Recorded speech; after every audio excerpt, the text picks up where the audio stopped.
తగిలే రాళ్ళని పునాది చేసి ఎదగాలని, తరిమే వాళ్ళని హితులుగా తలచి ముందు పెళ్ళాలని,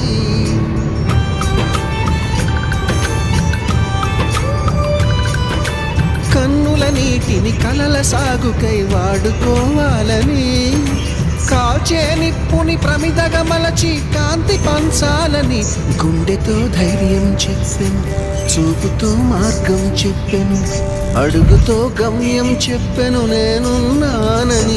నేనున్నానని నీకేం కాదని, నిన్నటి రాతని మార్చేస్తానని.